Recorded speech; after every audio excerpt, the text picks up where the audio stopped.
ओम नमो भगवते वासुदेवाय.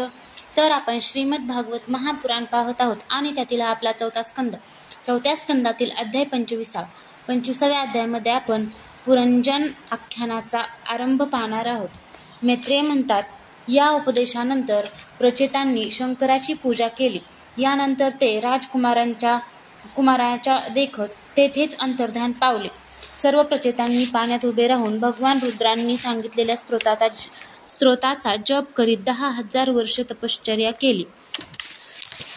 या दिवसात राजा प्राचीन बर्हीचे चित्त कर्मकांडात रममान झाले होते. अध्यात्मविद्या विशारद परम कृपाळू नारदांनी त्याला उपदेश दिला. ते म्हणाले की, राजन, या कर्माच्या योगाने तू आपले कोणते कल्याण करून घेऊ इच्छितोस?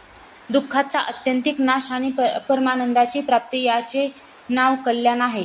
ते तर कर्मामुळे होत नाही. राजा म्हणाला, देवर्षे, माझी बुद्धी कर्मामध्ये आसक्त असल्याने मला परमकल्याणाबद्दल काहीही कल्पना नाही. आपण मला विशुद्ध ज्ञानाचा उपदेश करावा, ज्यामुळे मी या कर्मबंधनातून सुटू शकेन.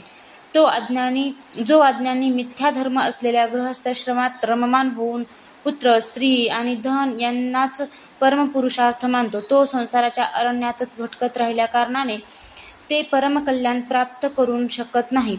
हे श्री नारद म्हणाले, हे राजा, तू यज्ञामध्ये निर्दयपणे ज्या हजारो पशूंचा बळी दिलास त्यांना आकाशात पहा.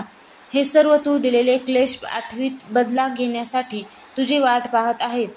तू मेल्यानंतर परलोकात जाशील तेव्हा हे अत्यंत क्रोधाने तुला आपल्या लोखंडी शिंगांनी भोसकतील. याविषयी मी तुला एक प्राचीन इतिहास सांगतो. ते पुरंजनाचे चरित्र आहे. तू ते माझ्याकडून लक्षपूर्वक ऐक. राजन, पूर्वी पुरंजन नावाचा एक मोठा कीर्तिमान राजा होऊन गेला. विज्ञात नावाचा त्याचा एक मित्र होता. त्याची करणी कोणीही जाणू शकत नव्हता. आपल्याला राहण्यासाठी योग्य असे ठिकाण शोधण्यासाठी पुरंजन राजा पृथ्वीवर सगळीकडे फिरला, परंतु त्याला कोठेही अनुरूप स्थान न मिळाल्याने तो काहीसा खिन्न झाला. त्याला निरनिराळ्या भोगांची लालसा होती. त्यासाठी त्याने पृथ्वीवरील जेवढी नगरे बघितली त्यापैकी एकही त्याच्या पसंतीस उतरले नाही. एक दिवस त्याने हिमालयाच्या दक्षिणेकडे शिखरावर एक 9 दारे असलेले नगर पाहिले. ते सर्व सुलक्षणांनी संपन्न होते. सर्व बाजूंनी तट, बाग, बगीचे, मार्ग, खंदक, खिडक्या आणि राजद्वारांनी सुशोभित असे ते नगर होते. ते सोने, चांदी तसेच लोखंडी शिखरांच्या भवनांनी भरलेले होते. त्यांच्या महालातील फरशा नीलम, स्फटिक, वैडूर्य, मोती, पाचू आणि लाल यांनी बनविलेल्या होत्या. नागांची राजधानी भोगवती हिच्या कांतीमुळे त्या नगरीची कांती होती. तेथे जिकडे तिकडे अनेक सभागृहे, चौक, सडका, क्रीडा भवने, बाजार, विश्रामस्थाने, ध्वज, पताका आणि प्रवाळांचे चबुतरे दिसत होते. त्या नगराच्या बाहेर दिव्य वृक्ष आणि वेली यांनी भरलेला एक बगीचा होता. त्यामध्ये एक सरोवर होते. त्यात अनेक पक्षी किलबिलटत होते आणि भ्रमर गुंजारव करीत होते. सरोवराच्या तटावर जी झाडे होती त्यांच्या डहाळ्या आणि पाने शीतल निर्जलांच्या जलकणांनी युक्त अशा वसंतातील वायूने हलत होती आणि अशा प्रकारे ती तटावरील भूमींची शोभा वाढवित होती. तेथील वन्य पशु सुद्धा मुनिजनांप्रमाणे अहिंसादी व्रतांचे पालन करणारे होते, म्हणून त्यांच्यापासून कोणाला काहीही त्रास होत नसे. तेथे चालणाऱ्या कोकिळ पूजनामुळे वाटेवरून जाणाऱ्या लोकांना तो बगीचा आपल्याला बोलवीत आहे असे वाटत होते. राजाने तेथे योगायोगाने आलेल्या एका सुंदर स्त्रीला पाहिले. तिच्याबरोबर 10 सेवक होते आणि त्यातील प्रत्येकजण 100 नायिकांचा पती होता. एक 5 फण्यांचा साप रक्षक म्हणून तिचे सर्व बाजूंनी रक्षण करीत होता. ती सुंदरी किशोरी होती आणि विवाहासाठी एका श्रेष्ठ पुरुषांच्या शोधात होती. तिचे नाक, दंतपंक्ती, गाल आणि मुख अतिशय सुंदर होते. तिच्या एकसारख्या असणाऱ्या कानांमध्ये कुंडले झळकत होती. तिचा वर्ण सावळा होता. कटिप्रदेश मोहक होता.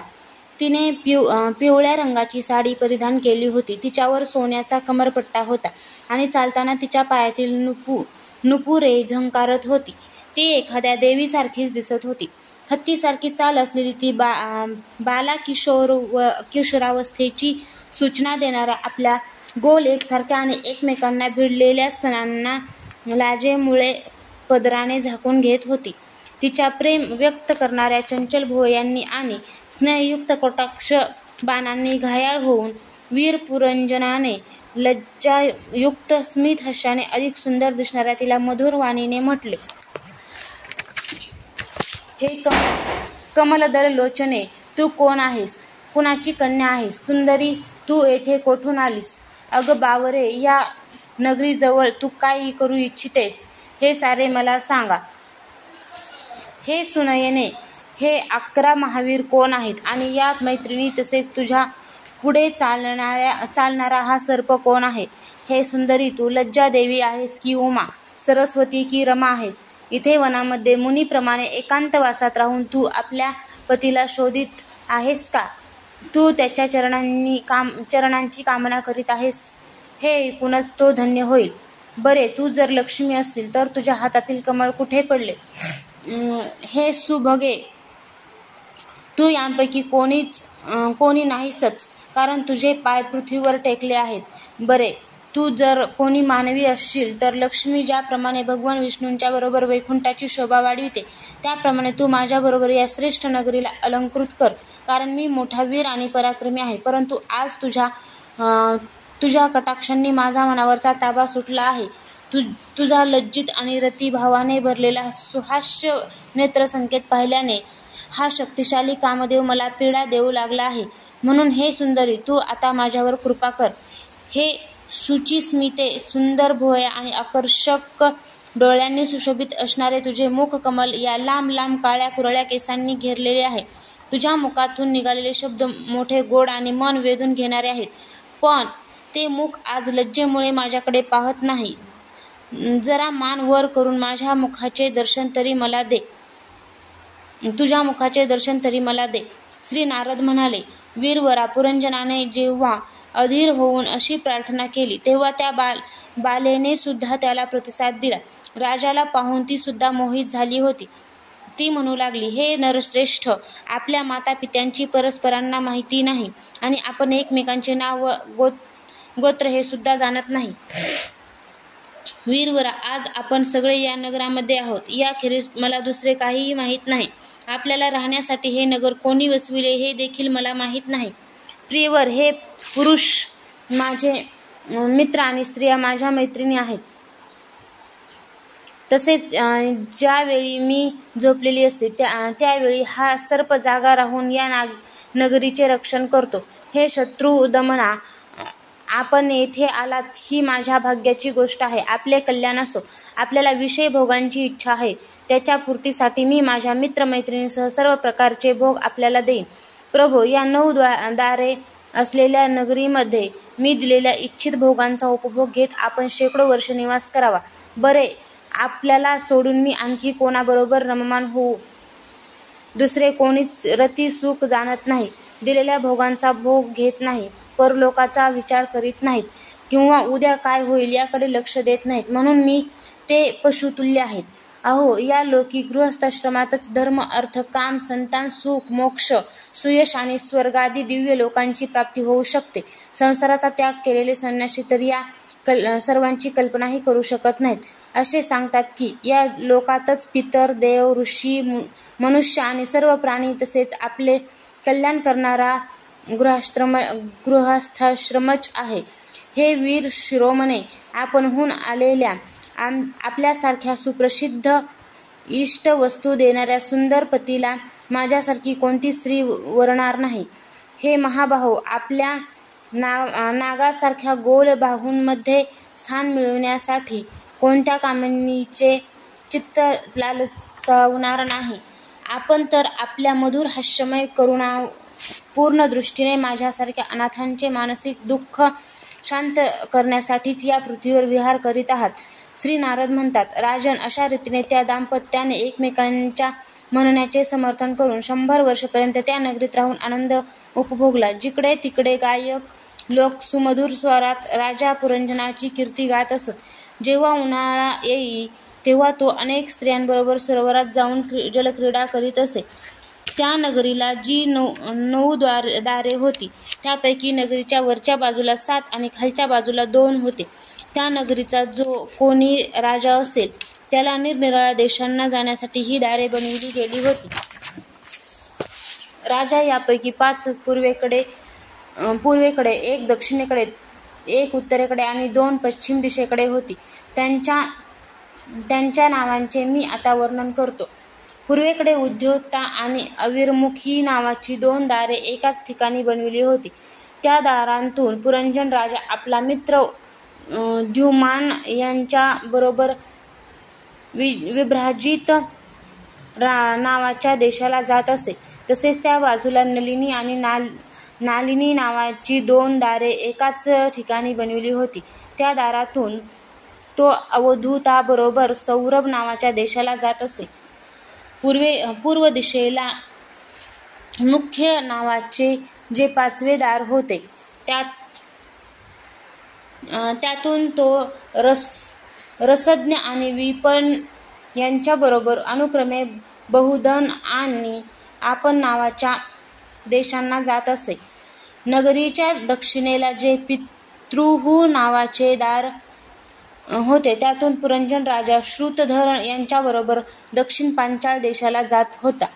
उत्तरेकडे जे देवहू नावाचे दार होते त्यातून तो श्रुतधराबरोबरच उत्तर पांचाल देशाला जात होता. पश्चिम दिशेला आसुरी नावाचा दरवाजा होता त्यातून तो दुर्मद यांच्याबरोबर ग्रामक देशाला जात होता.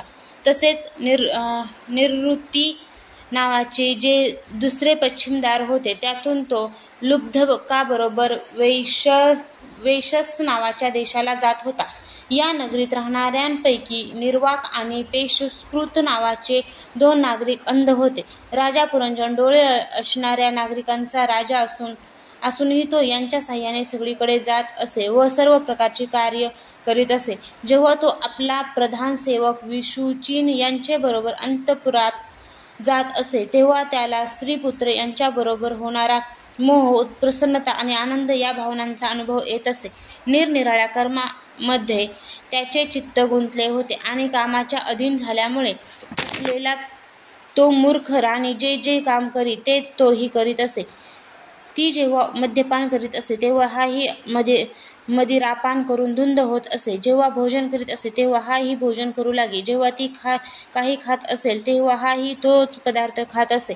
अशा प्रकारे कधी ती गात असता गाऊ लागे, रडत असता रडे, हसत असता हसे आणि बोलल्यावर बोलू लागत असे. ती पळू लागली तर हाही पळत असे, उभी राहिली तर आपणही उभा राही, झोपली तर आपणही झोपे आणि बसली तर आपणही बसून राही.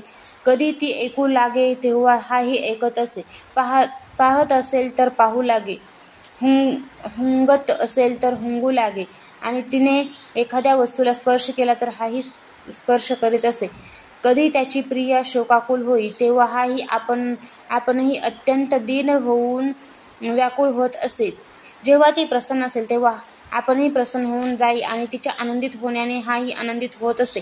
अशा प्रकारे राणीने त्याला फसविले, सर्व प्रजेने सुद्धा त्याला फसविले आणि हाही मूर्ख लाचार होऊन इच्छा नसतानाही खेळण्यासाठी घरी पाळलेल्या माकडाप्रमाणे तिचे अनुकरण करीत राहिला. अध्याय 25 समाप्त.